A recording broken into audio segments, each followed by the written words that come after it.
सुप्रभात बच्चों। आपकी पुस्तक क्षितिज का पाठ 11 सवैये, जिसको रचा है कवि रसखान ने, आज हम उसी का अध्ययन करेंगे। पाठ का नाम है सवैये और कवि हैं रसखान। रसखान ये हैं, ये दिख रहे हैं, ये रसखान हैं। ये कृष्ण जी के अनन्य भक्त थे, यानी उनको कृष्ण जी के समान दूसरा कोई अच्छा नहीं लगता था। तो कवि का नाम क्या हुआ? रसखान, और पाठ का नाम है सवैये। अब सवैये क्या है? सवैये कविता की एक फॉर्म है, एक प्रकार है। जैसे आपने ललित कवयित्री के वाक पढ़े थे, वैसे ही आज हम रसखान के सवैये पढ़ेंगे। बच्चों, याद होगा आपको, कबीर ने साखियां और सबद लिखे थे और रसखान जी लिख रहे हैं सवैये। देखिए, कवि रसखान हैं। इनका जन्म 1548 में हुआ। इनका मूल नाम सैयद इब्राहिम था, यानी ये जाति से मुसलमान थे, फिर भी ये कृष्ण के अनन्य भक्त हैं। ये दिल्ली के आसपास के रहने वाले थे और कृष्ण भक्ति ने उन्हें ऐसा मुग्ध कर दिया कि गोस्वामी विठलनाथ से इन्होंने दीक्षा ली और ब्रजभूमि में जा बसे। सन 1628 के लगभग इनकी मृत्यु हुई। सुजान रसखान, प्रेम वाटिका, रसखान रचनावली आदि इनकी कृतियां हैं। और प्रमुख कृष्ण भक्त कवि रसखान की अनुरक्ति न केवल कृष्ण के प्रति है, बल्कि कृष्ण जहां रहे थे उस भूमि के प्रति भी उनका बहुत अधिक प्रेम व्यक्त हुआ है।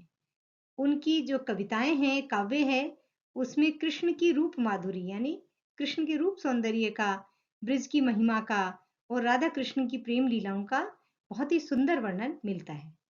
वे अपनी प्रेम की तन्मयता और वहाँ जो प्रेम के कृष्ण के प्रेम के प्रति जो उनके भाव थे, उनकी जो आसक्ति थी, उनका जो लगाव था, उसके लिए ये बहुत प्रसिद्ध है। कौन? रसखान।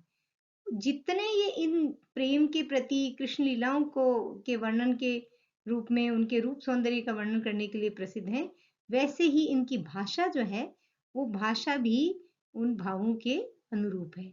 इनका जो शब्द चयन है वो बहुत क्लिष्ट नहीं है, बल्कि सरस है, मनोरम है, और जिसमें भी जरा भी आडंबर नहीं है, दिखावा नहीं है। यहाँ जो आपके इस पुस्तक में, क्षितिज में 4 सवैये रसखान के संकलित हैं। उन 4 सवैयों में पहले सवैये के अंदर और दूसरे सवैये के अंदर कृष्ण और कृष्ण भूमि के प्रति कवि का अनन्य समर्पण भाव व्यक्त हुआ है। अनन्य समर्पण क्या होता है? जिसके अनन्य, जैसा दूसरे के प्रति नहीं हो, और समर्पण यानी झुकाव, उसको, उसके प्रति डिवोशन, है ना। जो रसखान का डिवोशन कृष्ण और कृष्ण भूमि के प्रति प्रकट हुआ है, ऐसा दूसरा किसी के प्रति उनका भाव नहीं था। तीसरे छंद में कृष्ण के रूप सौंदर्य, कृष्ण बहुत सुंदर थे, तो उनके जो रूप सौंदर्य का है उसका वर्णन किया है। उसके प्रति गोपियां भी मुग्ध थी।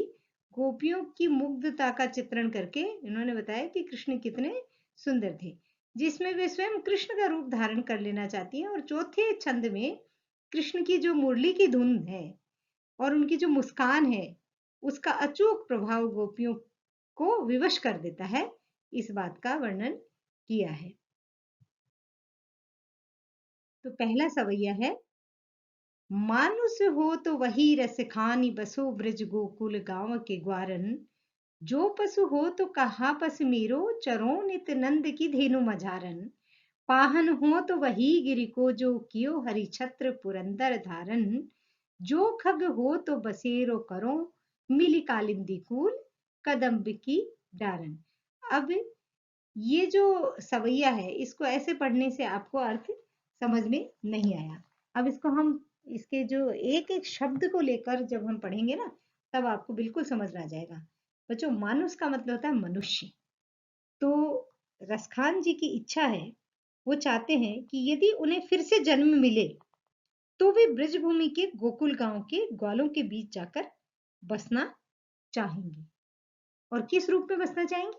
मनुष्य रूप में। यदि उन्हें फिर से जन्म मिले और वो मनुष्य जन्म मिले, मानुष हो तो वही रसखान, तो रसखान जी ब्रज में जाकर गोकुल गांव के ग्वालों के बीच बसना चाहेंगे। बसो या नहीं बसूं, है ना। मैं रसखान चाहता हूं कि मैं मनुष्य बनूं अगले जन्म में, तो मैं ब्रज के गोकुल गांव के ग्वालों के बीच बसूं। और जो पशु हो, यदि पशु बनूं, देखो इसमें पशु को पशु समझो, मानुष मनुष्य हो यानी बनूं, तो कहा बस मेरो, यानी मेरा वश तो नहीं चलेगा। पशु विवश होते हैं, दूसरे के अधीन होते हैं, अपनी इच्छा से वो कुछ भी नहीं कर सकते। पर फिर भी रसखान जी कहते हैं कि यदि मुझे अगले जन्म में पशु का जीवन मिले, तो मैं हमेशा नित्य, नित्य यानी नित्य, चरों यानी चरूं, नंद बाबा की गायों, धेनु यानी गायों के, मझारे यानी बीच में, नंद बाबा की गायों के बीच चरना चाहता हूं। पाहन हो तो वही गिरी को जो कियो हरि छत्र पुरंदर धारण।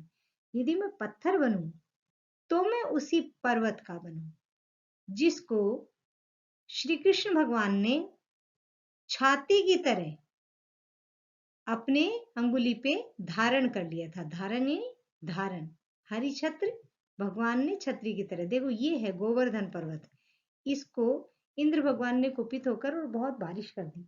और जब ये जो गोकुल गांव के लोग बारिश के अंदर ऐसे हो गया कि भाई बाढ़ आई और डूबने लगे, तो कैसे बचाव करें, तो भगवान ने गोवर्धन पर्वत को छतरी की तरह उठा लिया और सब जो गोकुलवासी थे उन्होंने इसके नीचे आकर अपने आप को बचाया, शरण ली।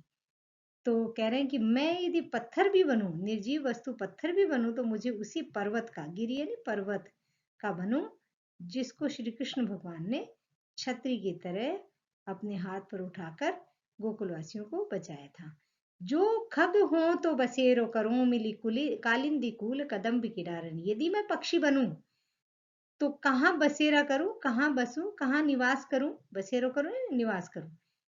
कालिंदी नदी, यमुना नदी के कूल यानी किनारे पर उगे हुए कदम्ब की डालियों में, पक्षी पेड़ों पर ही रहते हैं, तो यमुना नदी के किनारे बसे हुए बड़े बड़े कदम्ब के पेड़ हैं, उनकी डालियों पर मैं निवास करना चाहता हूँ। बच्चों, इसके अंदर रसखान का कृष्ण और ब्रजभूमि के प्रति प्रेम अभिव्यक्त हुआ है। ये जग विख्यात है, संसार विख्यात है, कि सारा संसार जानता है कि रसखान है वो कृष्ण और कृष्ण भूमि के प्रति बहुत अधिक लगाव रखते थे। कृष्ण भक्ति ने उन्हें ऐसा मुग्ध कर दिया था कि वो मुसलमान होते हुए भी उन्होंने हिंदू धर्म अपनाया, गोस्वामी विट्ठलनाथ जी से दीक्षा लेकर ब्रज में ही रहने लग गए। इस समय में भी कवि ने पुनर्जन्म की कल्पना करते हुए, इस जन्म में तो वो रह ही रहे हैं ब्रज में, लेकिन यदि वो अगले जन्म में भी किसी भी रूप में जन्म ले, तो वो वहीं रहना चाहते हैं जहां कृष्ण जी रहे थे, कृष्ण भूमि थी। मनुष्य के रूप में वो गोकुल गांव के ग्वालों के बीच बसना चाहते हैं, क्योंकि जो कृष्ण जी थे वो ग्वालों के बीच गाय चराया करते थे, और उस गांव के ग्वालों को कृष्ण के साथ रहने का सौभाग्य मिला था। वहां कृष्ण की यादें हैं और वो उन यादों के साथ रहना चाहते हैं। और यदि पशु के रूप में वो जन्मे, तो उनका मन है कि वे नंद बाबा की गायों के बीच रहकर वहीं चरते रहें। यदि पत्थर बने, तो गोवर्धन पर्वत के पत्थर होना चाहेंगे, जिसे श्री कृष्ण ने अपनी अंगुली पर उठाकर छतरी की तरह पूरे गोकुल पर तान लिया था। जब इंद्र ने अपनी पूजा न होते देखकर उस गांव पर बरसात के रूप में अपना प्रकोप भेजकर उसे डराने का प्रयास किया था, क्या हुआ? सब लोग ने इंद्र की पूजा करना बंद कर दिया। कृष्ण भगवान थे ना वहां उनके, तो कृष्ण इंद्र को गुस्सा आया और उन्होंने बहुत तेज बारिश कर दी। तो उससे बचाने के लिए कृष्ण जी ने गोवर्धन पर्वत को अपनी अंगुली पे उठा लिया और सारे गोकुलवासी हैं उसके नीचे आकर अपना उन्होंने बचाव किया। अब आगे रसखान जी कहते हैं कि यदि वे पक्षी के रूप में जन्म लें, तो वो कहाँ रहे?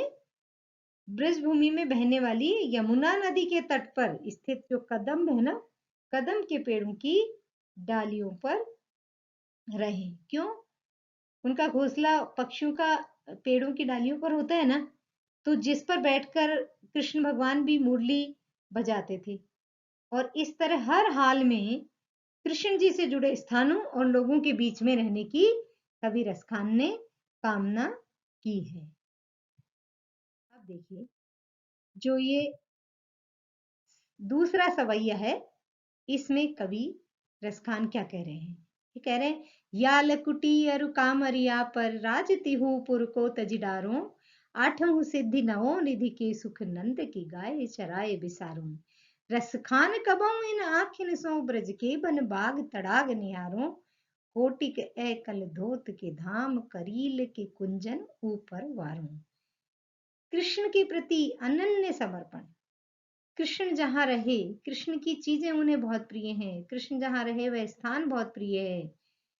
तो वो कह रहे हैं कि जो लकड़ी, लकुटी यानी लकड़ी, अरु यानी और, कामर यानी कंबल। देखिए, कृष्ण भगवान जब गाय चराने जाते थे तो लकड़ी और कंबल साथ लेकर जाते थे। तो यहाँ ये जो लाठी और कंबल के लिए वो तीनों लोगों का राज छोड़ने को तैयार है। कह रहे हैं, यदि मुझे तीनों लोगों का राज तिहुपुर, तिहुपुर यानी तीनों लोगों का, तजिडारूं छोड़ दूंगा। यदि मुझे कृष्ण भगवान की लाठी और कंबल मिल जाए, जो कि वो गाय चराने जाते थे तब अपने साथ रखते थे, तो मैं तीनों लोगों के राज्य को भी छोड़ सकता हूँ। तजिडारूं, डालना, डारो यानी डाल दूंगा, तज यानी त्याग दूंगा। यानी कृष्ण भगवान की चीजें उन्हें तीनों लोगों के राज्य से भी ज्यादा अच्छी लगती हैं, अमूल्य लगती हैं। आठों सीधे नवनिधि के सुख नंद की गाय चराए बिसारूं, और नंद बाबा की गायें यदि मुझे चराने को मिल जाए तो मैं आठों सीधी और नौ निधि के जो सुख हैं उनको भी भूल जाऊंगा। बिसारूं यानी भूल जाऊंगा। अब ये आप बताओ कि आठों सिद्धियां कौन सी होती हैं? संसार के अंदर 8 सिद्धियां मानी गई हैं। वो मानी गई अणिमा, महिमा, गरिमा, लघिमा, प्राप्ति, प्राकाम्य, ईशित्व, वशित्व। ये 8 अलौकिक शक्तियां, 8 सिद्धियां कहलाती हैं। एक बार फिर से बता देती हूँ, आठा यानी 8, सिद्धि यानी सिद्धियां। उनके जो नाम है आपकी पुस्तक में पेज नंबर 104 पर पीछे दिए हुए हैं। अणिमा, महिमा, गरिमा, लघिमा, प्राप्ति, प्राकाम्य, ईशित्व और वशित्व। ये 8 हो गई। ये 8 सिद्धियां, ये अलौकिक सिद्धियां कहलाती हैं। तो कह रहे हैं, यदि मुझे 8 सिद्धि और 9 निधि कौन सी हैं? पद्म, महापद्म, शंख, मकर, कच्छप, मुकुंद, कुंद, नील और खर्व। ये कुबेर की 9 निधियां कहलाती हैं।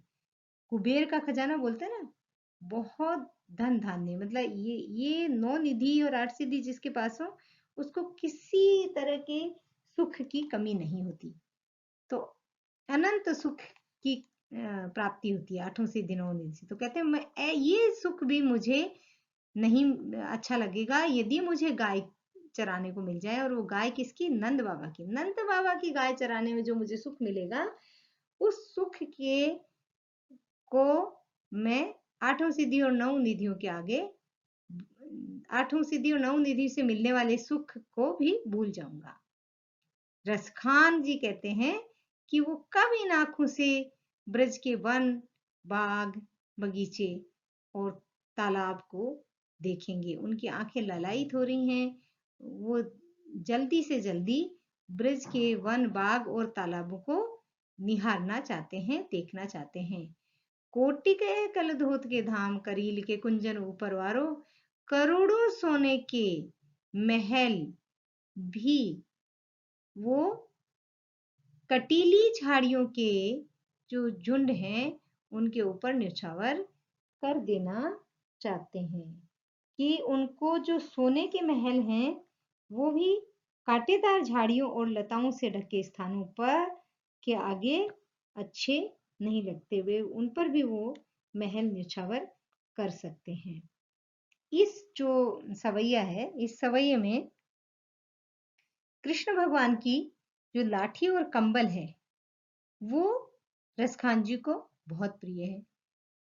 उसको प्राप्त करने यदि मिल जाए वो उन्हें, तो वो तीनों लोगों का राज्य छोड़ने को तैयार हैं। और यदि नंद बाबा की गाय चराने को मिल जाए तो वो आठों सिद्धि और नौ निधि के सुख को भी भूल जाएं। और रसखान जी कहते हैं कि मेरी आंखें ब्रज के वन बगीचे तालाब आदि को निहारने के लिए ललायित हो रही हैं। मुझे जो ये सोने के करोड़ों महल हैं वो भी करील के कुंज होते हैं जहां पर घनी घनी झाड़ियां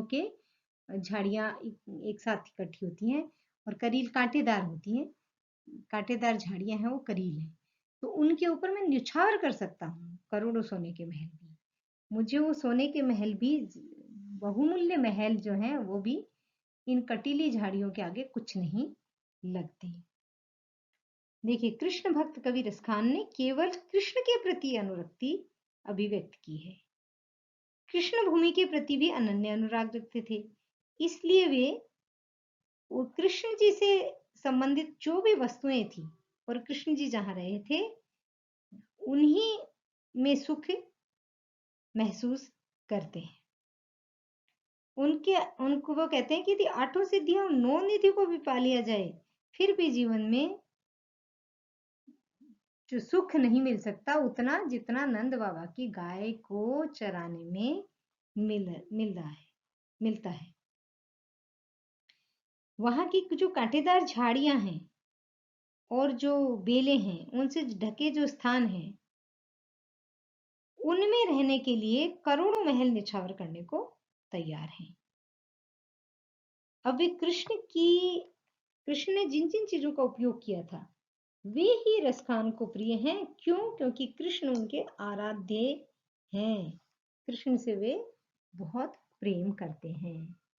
अब चलते हैं तीसरा सवैया।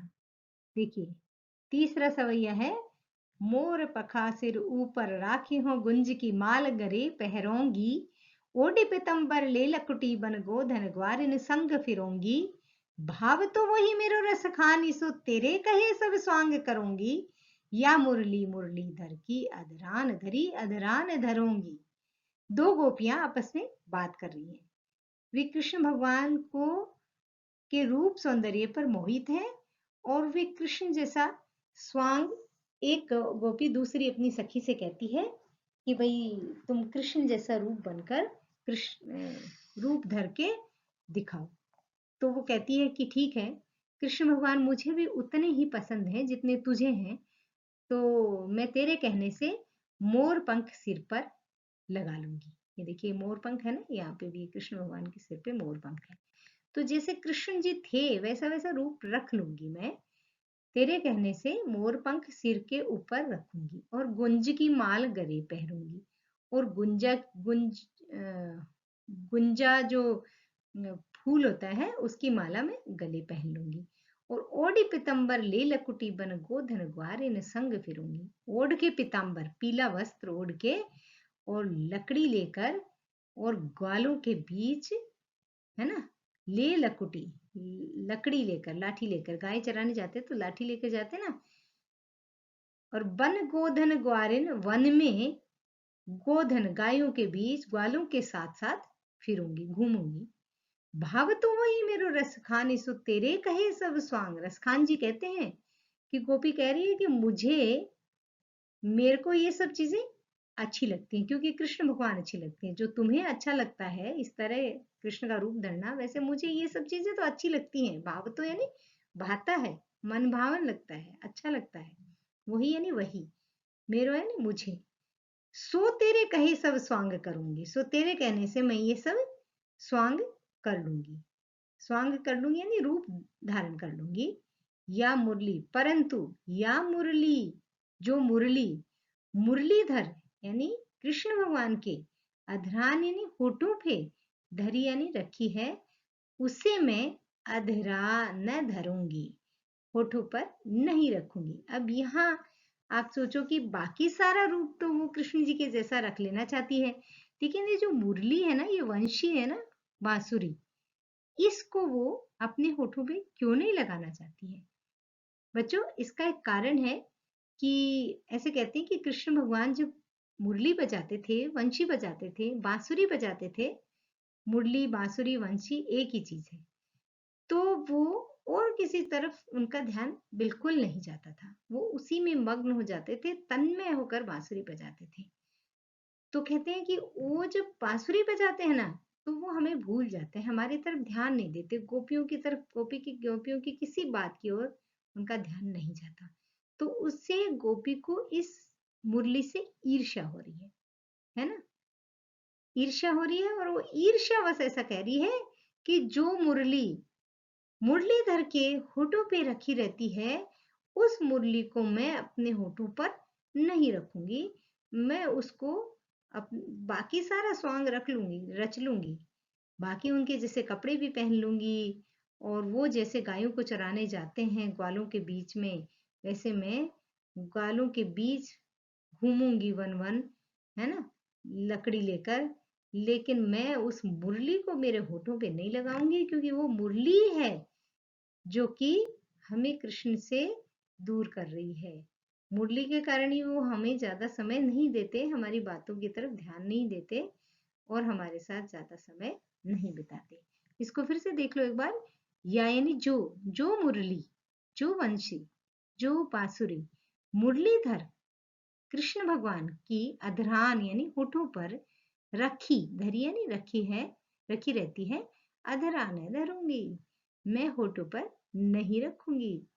इस तरह से उन्होंने कृष्ण भगवान के प्रति अपना जो प्रेम है वो प्रकट किया है। जब हम किसी व्यक्ति को चाहते हैं और वो हमारी तरफ किसी वजह से, किसी दूसरे की वजह से हमारी तरफ ध्यान नहीं देता, तो जिस वजह से वो हमारी तरफ ध्यान नहीं देता, हमें वो वजह अच्छी नहीं लगती, वो व्यक्ति अच्छा नहीं लगता। कि इसके कारण देखो, आप जब आप दोस्तों में भी ऐसा होता है ना, कि कोई आपके दो तीन दोस्त हैं और उसमें से एक आपकी तरफ ध्यान नहीं दे रहा है, उसने किसी दूसरे से दोस्ती कर ली, तो आपको बुरा लगेगा। वैसे ही इस गोपी को भी इस मुरली से ईर्ष्या हो गई है।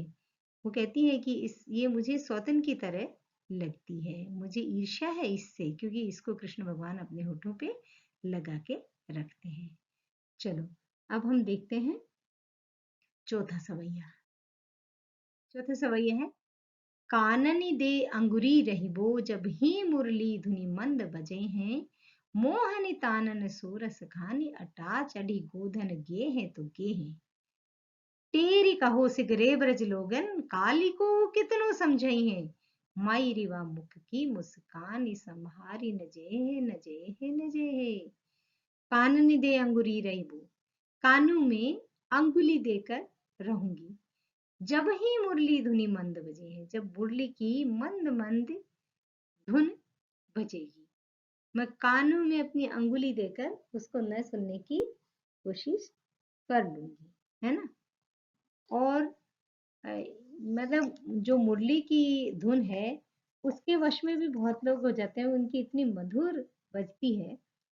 तो परंतु जो गोपी है वो कहती है कि कृष्ण भगवान के मुख की मुस्कान जो है ना, वो नहीं संभाली जाएगी जब सामने आ जाएंगे। बाकी तो मैं उपाय कर लूंगी, करिए जब तक अपने कानों में अंगुली दिए रह सकती हूँ, जब तक कि वंशी पर मंद स्वर में कोई धुन निकलती रहेगी। और किसी ऊंचे भवन की छत पर चढ़कर वह मोहिनी तान वन में चरती अपनी गायों तक पहुंचाते हों तो पहुंचाते रहें। मोहनी तानन सोरस खानी, रसखान जी कहते हैं कि गोपी ऐसे कह रही है कि वो अपनी जो मोहनी तान है वो ऊंचे भवन, अटाचड़ी ऊंचे भवन पर चढ़कर गोधन गायों के, अपनी जो वन में चरती गायों तक गे हैं तो गे हैं, पहुंचाएं तो पहुंचाते रहें। वो जो मुरली बजाते हैं और उसकी धुन उनकी वन में चरने वाली गायों तक पहुंच रही है तो पहुंचती रहे। मैं कानों में अंगुली देके और उस मुरली की जो मंद धुन है वो बज रही है, उसको उसके वश में होने से अपने आप को कान में अंगुली देके रोक लूंगी। काननी दे अंगुरी रहिबो, कानों में अंगुली देकर रह जाऊंगी, जब मुरली धुनि मंद बजे है, मुरली की मंद ध्वनि धुन मंद मंद धुन जो है वो बजेगी। और मोहनी तानन सोरस खानी, वो अपनी मोहनी तान किसी ऊंचे भवन पर चढ़कर बजाए तो बजाए, अपने गोधन को सुनाए तो सुनाए, है ना। उससे तो मैं उबर जाऊंगी, उससे तो मैं अपने आप को रोक लूंगी। टेरी कहो से गरे ब्रज लोग, काली को कितनो समझाइए। लोग जो ब्रज के लोग हैं, वो कल को सारा ब्रज तुझे आकर ये उलाना देगा, है ना, कि उन्होंने मुझे बार बार आवाज देकर समझाया। टेरी कहो, जोर जोर से आवाज देकर कहा था। सिगिर यानी सभी ब्रज लोगों ने, ब्रज के लोगों ने कल आकर आपको चाहे कोई कितना उलाना दे, क्या कि उन्होंने मुझे जोर जोर से आवाज देकर समझाया था कि कृष्ण के प्रति, जो कृष्ण है, उससे अपने आप को बचाने के लिए, कृष्ण के प्रति आकर्षित नहीं होने के लिए उन्होंने खूब आवाज दे देकर समझाया था, और मैंने नहीं सुना। ये यदि आकर तुझे कहें लोग, तो तू अभी से जान ले कि हे माई, अभी से जान ले कि उनके जो मुख की मुस्कान है ना, वो मेरे से संभाली नहीं जाएगी, नहीं जाती है, नहीं जाती है। जब वो सामने आ जाते हैं कृष्ण भगवान, और उनके मुख पर जो मुस्कान होती है, उसके वश में मैं हो ही जाती हूँ। लोग आकर तुझे उलाना देंगे कि हमने उसे बहुत बार कहा था, है ना, जोर जोर जोर देकर कहा था कि कृष्ण के आकर्षण में मत पड़ना, लेकिन मैं जो है वो विवश हूँ। कृष्ण भगवान के मुख की मुस्कान ही ऐसी है, मैं क्या करूं। जब वो मेरे सामने आ जाएंगे और उनकी जो मुख की मुस्कान है वो मुझसे संभाली नहीं जाएगी, मैं उसकी उपेक्षा नहीं कर सकती, नहीं कर सकती। इस सवय में बच्चों रसखान जी कहते कि गोपी की भावनाओं के माध्यम से उन्होंने कृष्ण की मुस्कान की मोहकता का वर्णन किया है, कि उनकी मुस्कान इतनी मोहक है कि बार बार लोगों ने गोपी को आगाह किया, फिर भी वो अपने वश में नहीं रह सकती। कहते हैं कि कृष्ण की जो वंश की धुन और उनके मुख पर विराजमान रहने वाली मुस्कान को लेकर अपनी माँ के आगे वो अपनी लाचारी, विवशता और समर्पण को स्वीकार कर रही है। कौन कर रही है? गोपी। और वो अपनी माता से कहती है कि जब तक कृष्ण अपनी वंशी मंद स्वर में बजाते रहेंगे, वह तब तक अपने कानों में अंगुली देकर रह सकती है।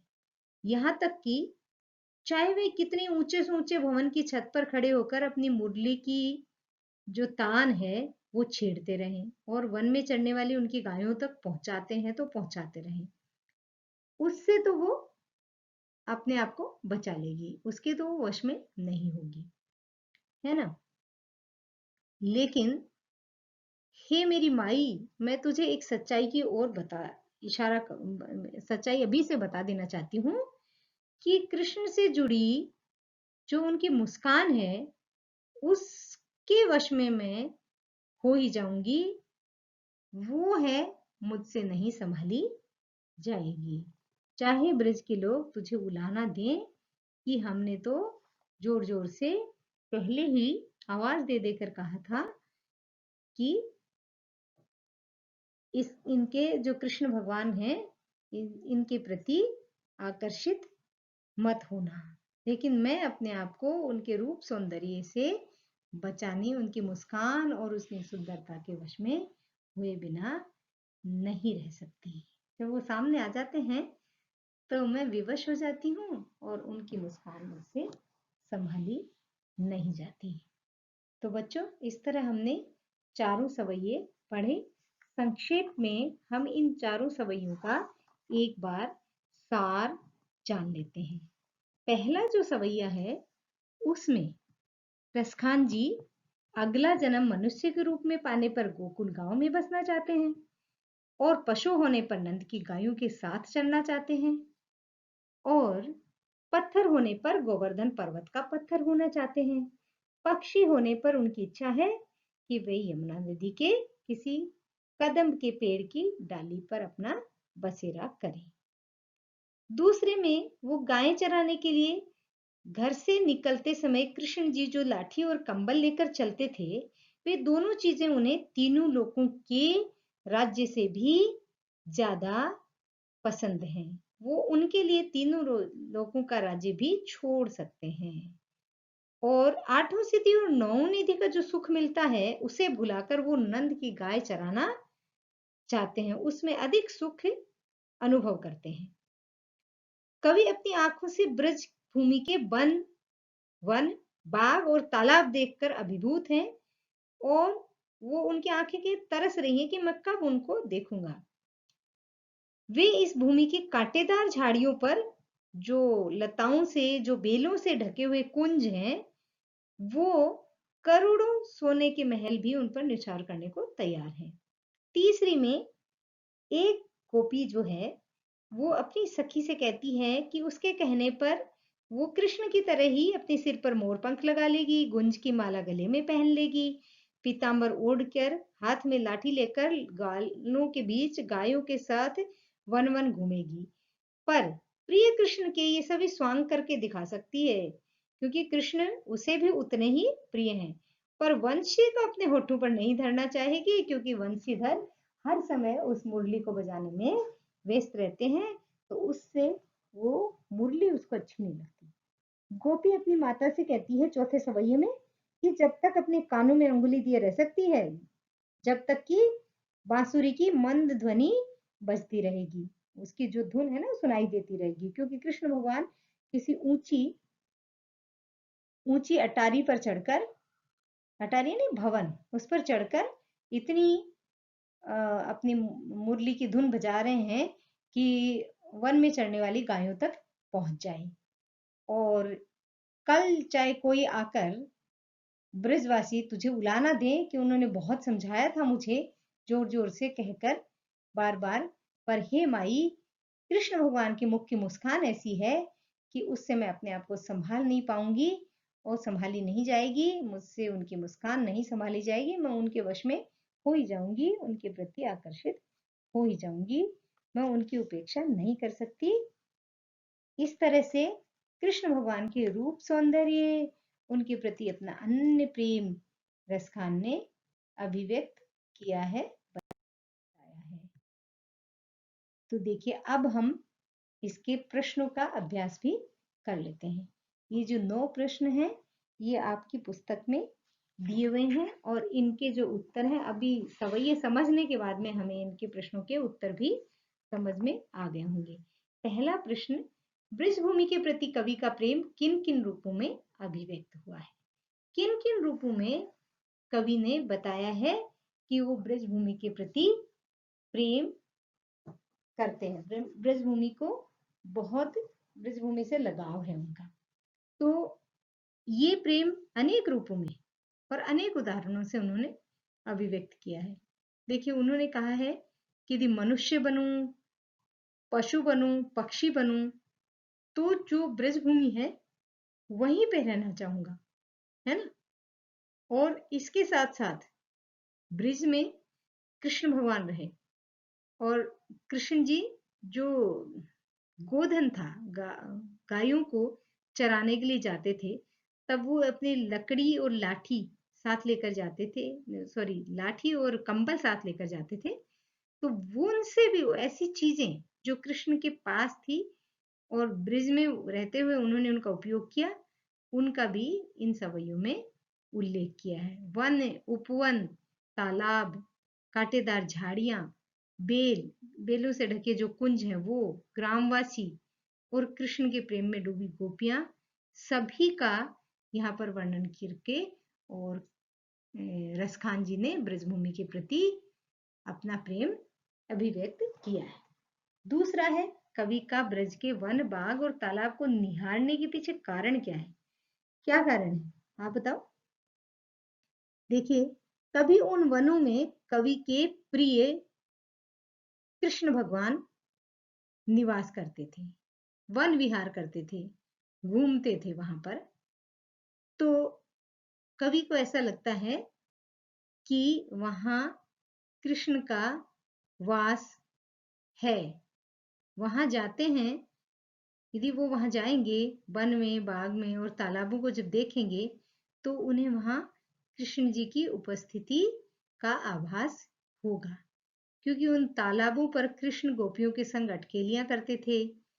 इस तरह वे तीनों ही स्थानों पर कृष्ण की यादें हैं वहां पर, और वो कृष्ण की जो लीला भूमि है, इसके कारण उन्हें जी भरकर निहारना चाहते हैं। कृष्ण की लीला भूमि होने के कारण कृष्ण जी जहां जहां रहे, वहां वहां उन्हें कृष्ण के होने का आभास, कृष्ण के सानिध्य का आभास होता है। वन में, बाग में, तालाब में वहां विचरण करते थे कृष्ण भगवान, इसलिए वो चीजें भी उनको अच्छी लगती हैं। जहां उनका आराध्य कृष्ण भगवान रहे, उनको निहारने के पीछे यही कारण है कि वहां कृष्ण जी की यादें बसी हैं, स्मृति है। एक लकुटी और कामरिया पर कवि सब कुछ न्यौछावर करने को क्यों तैयार है? देखिए, वह लाठी और कंबल कोई सामान्य नहीं थी। एक लाठी और कंबल सामान्य लाठी और कंबल नहीं थी। वो किसकी लाठी और कंबल थी? कृष्ण भगवान की। तो हम कह सकते हैं कि लकुटी और कामरिया कृष्ण भगवान की थी, और कृष्ण भगवान की होने के कारण वो रसखान कवि को सबसे अधिक प्रिय थी। उन्हें उनके उन चीजों के बदले में उन्हें तीनों लोकों का राज्य भी तुच्छ लगता है। कवि का आराध्य और प्रिय गोपालक ग्वाल बाल कृष्ण जी उन्हें रखते थे। तो कृष्ण के संसर्ग का सौभाग्य, उनके साथ रही ना वो कंबल और लाठी, तो साथ रहने के कारण उनको, रसखान को, वो बहुत अधिक प्रिय हैं। उन्हें लगता है कि यदि इसके पास हुए तो एक तरह से आंशिक रूप से कृष्ण ही उनके पास होंगे। हमें कोई व्यक्ति प्रिय लगता है तो उसकी वस्तुएं भी प्रिय लगती हैं। उसने जो जो चीजें उपयोग में ली हैं वो भी हमें प्रिय हो जाती हैं। इसलिए कवि रसखान कृष्ण भगवान की एक लकुटी और कंबल पर सब कुछ न्यौछावर करने को तैयार हैं। कृष्ण उनके प्रिय कवि थे, और कृष्ण के द्वारा प्रयोग में लाई गई लाठी और कंबल भी रसखान को इसीलिए प्रिय थी कि वो कृष्ण जी से संबंधित थी। कृष्ण जी से संबंधित होने के कारण वो उस पर सब कुछ न्यौछावर करने को तैयार है। सखी ने गोपी से कृष्ण का कैसा रूप धारण करने का आग्रह किया था? सखी ने गोपी से, जैसे कृष्ण मोरपंख लगाते थे, गुंज की माला पहनते थे, पीतांबर ओढ़ते थे और लकड़ी लेकर ग्वालों के बीच गाय चराने के लिए वन वन घुमा करते थे, तो ऐसे ग्वाल बाल का रूप धारण करने को कहा था। और वो वंशी भी बजाते थे, तो बांसुरी को धारण करने का आग्रह किया था।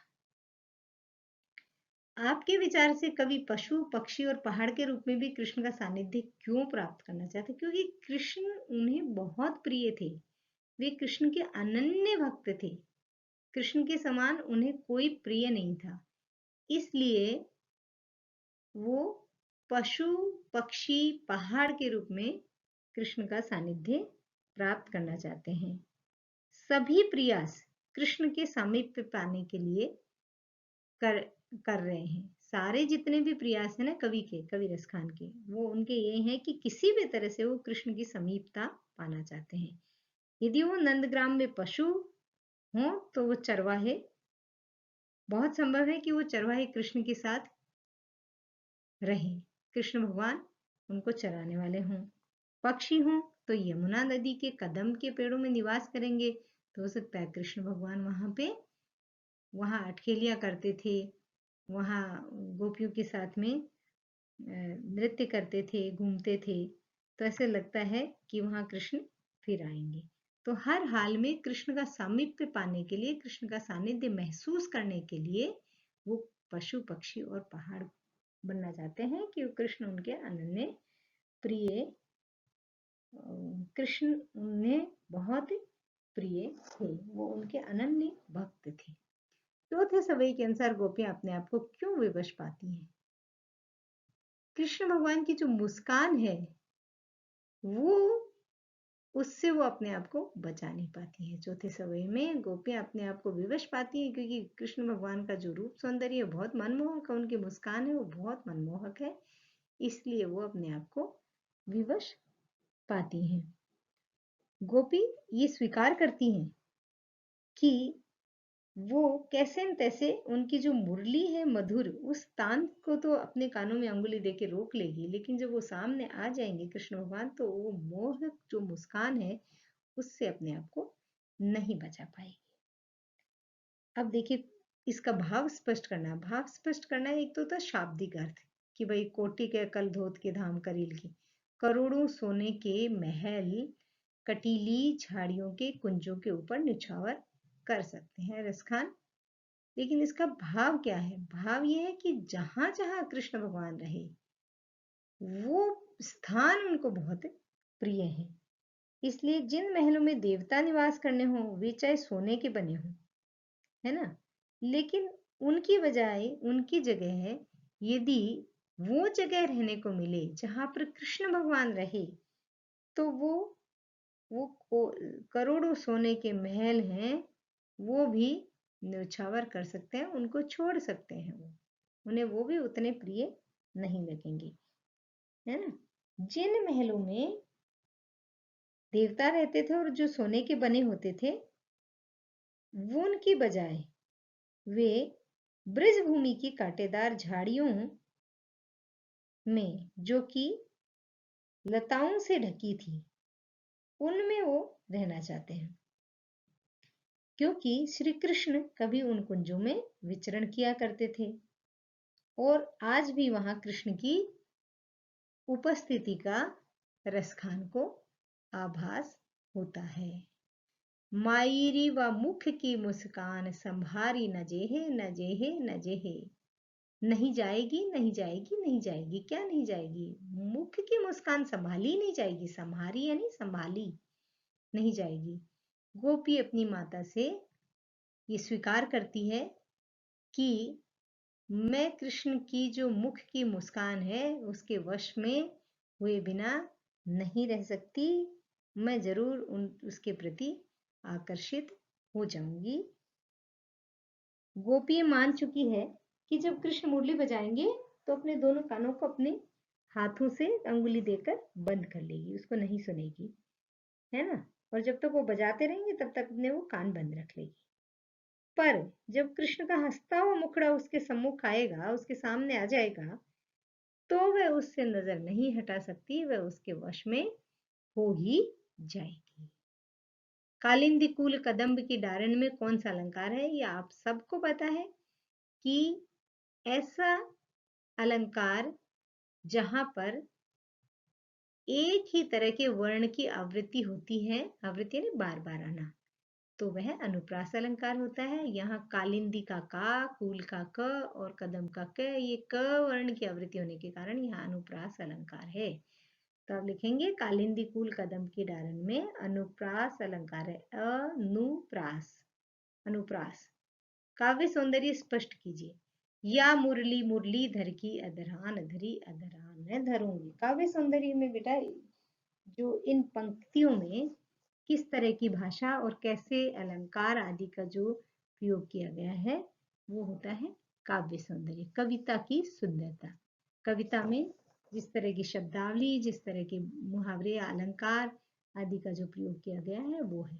तो इसमें सबसे पहले तो हम अलंकार देखिए, इसमें जो है मुरली और मुरलीधर, है ना, अनुप्रास अलंकार भी है, यमक अलंकार भी है। इस पंक्ति में अनुप्रास अलंकार का प्रयोग दो बार हुआ, एक तो मुरली और मुरलीधर। और अधरान धरी अधरान धरोगी, मुरलीधर और अधरान धरी में यमक अलंकार भी है। यमक अलंकार में क्या होता है? दो बार आवृत्ति होती है और अर्थ अलग अलग होता है। तो इसमें ब्रज भाषा है और मधुर है भाषा जो है, और सरल और सरस शब्दों का प्रयोग किया गया है। या मुरली मुरलीधर की, मुरलीधर कृष्ण भगवान है और मुरली जो है वंशी है। और अधरा न धरी, अधरों पर रखी, अधरा न धरूंगी, ये अलंकार यमक अलंकार है, लेकिन ये सभंग अलंकार बोलते हैं। ये एक साथ जुड़ा हुआ नहीं है ना, अलग तरह से इसकी व्याख्या की गई है। तो आप ये कहोगे कि इस पंक्ति में अनुप्रास और यमक अलंकारों का प्रयोग हुआ है। इसकी भाषा ब्रज भाषा है और ये बहुत ही सरस और मोहक भाषा है। तो एक बार हम इसके शब्दों को और देख लेते हैं कि बसो यानी बसना, कहा बस यानी वश में ना होना, मंझारन बीच में, गिरी पहाड़, पुरंदर इंद्र, कालिंदी यमुना, कामरिया कंबल, तड़ाग तालाब, कलधोत महल, करील कांटेदार झाड़ी, वारों निछावर करना, भाव तो यानी अच्छा लगना, अटा यानी अट्टालिका, ऊंचे महल जो होते हैं ना वो अटा, और टेर यानी पुकार कर बुलाना। जोर जोर से जो आवाज लगाते हैं ना वो टेर, क्यों टेर लगाते हैं ऐसे बोलते हैं अपन। तो बच्चों आज के हमारे सवैये अब यहाँ समाप्त होते हैं। और सवैये मैंने आपको बताया था कि एक वर्णिक छंद है जिसमें 22 से 26 वर्ण होते हैं। ये ब्रज भाषा का बहुप्रचलित छंद रहा है। 8 सिद्धियां हैं अणिमा, महिमा, गरिमा, लघिमा, प्राप्ति, प्राकाम्य, ईशित्व, वशित्व। ये 8 अलौकिक शक्तियां, 8 सिद्धियां कहलाती हैं। और 9 निधियां हैं पद्म, महापद्म, शंख, मकर, कच्छप, मुकुंद, कुंद, नील और खर्व। ये कुबेर की 9 निधियां कहलाती हैं। और ये हैं कवि रसखान। कवि रसखान का के सवैये हमने पढ़ लिए हैं। बहुत बहुत धन्यवाद बच्चों।